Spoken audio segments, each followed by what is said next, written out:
Today we're talking about the 6.6 Duramax diesel engine here, and primarily we're focusing on the fuel delivery system and why it's important to make sure that we always replace our fuel delivery lines to the injectors. And Ed here has some really good knowledge when it comes to some of the reasons why we should replace those and why it should be recommended every single time for every single injector, whether you're doing 1, 2, or an entire set of 8. So Ed, can you give us some reasons why we want to replace these lines on the injectors at the time? Thanks, Corey. Absolutely.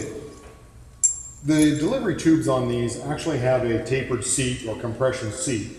So when the seat is put together and torqued down properly, it actually form fits that line to the seat on the injector. Once those are removed, the odds of it ever getting back into exactly that same position again and causing or creating the same perfect seat that it had originally is just almost impossible to do. Therefore, we recommend replacing the delivery tubes on these with every use. In addition to that, when you're taking these apart, there are other things that can occur. Corey, why don't you show them what else happens here on the engine itself?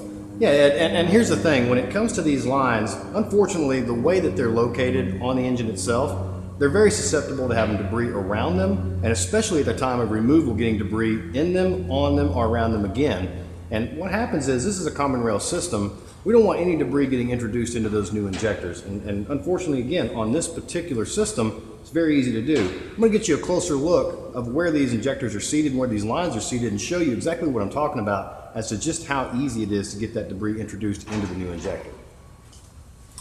Okay, thanks, Corey. Well, with the magic of film and an engine on a stand, so let's get a close look at where these delivery tubes actually reside. So the one we've removed here is here. As you can see from all of the dirt that is around here, simply by removing these without cleaning any of the loose dirt off, as you remove that, you run the risk of getting dirt either into the inlet of the injector, into the inlet of the rail, or collecting more on the tube itself. So if you reuse the tube, you run the risk of getting that dirt cycled back into the system or into the system. You always want to make sure that the injector, if it's not coming out and being replaced, you want to make sure you cover that, keep dirt from getting into it. The same with the rail opening as well. Hopefully this will help you in having a more successful installation on the delivery tubes and injectors on the 6.6 Duramax. Another good point to make is when we're doing the removal of the injectors and the injector lines, it's always good to take some shop air, clean around this area, and I think, Ed, you'd agree with me, there's a lot of debris that can build up over here. We have dirt, we have leaves, we have just the environment that can build up around. And what can happen is, as you remove those injectors and those lines, that debris can easily fall down to those inlets that Ed was just talking about. And that's important. We want to make sure as much of that debris as possible gets away from the system as we're tearing things apart and getting ready to put things back together. Wouldn't you agree? Absolutely. What about when we got the components out, we're installing new injectors, new lines? What care should we take when we have those laying out on the bench?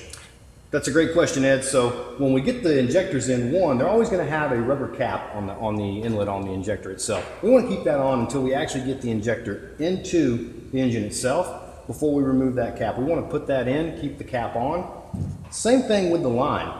What we want to do there, Ed, is when we pull that line out of the box, we should be ready to install that line at the time we pull it out of the box. Because, again, it's not about the debris we can see sometimes, it's also about the debris we can't see. Right. As Ed has stated in previous videos, you know, it only takes a small amount of micron level debris to get in these lines and cause catastrophic failure in the injector itself. So, before we put that line on or take it out of the box, we want to make sure the injector's in.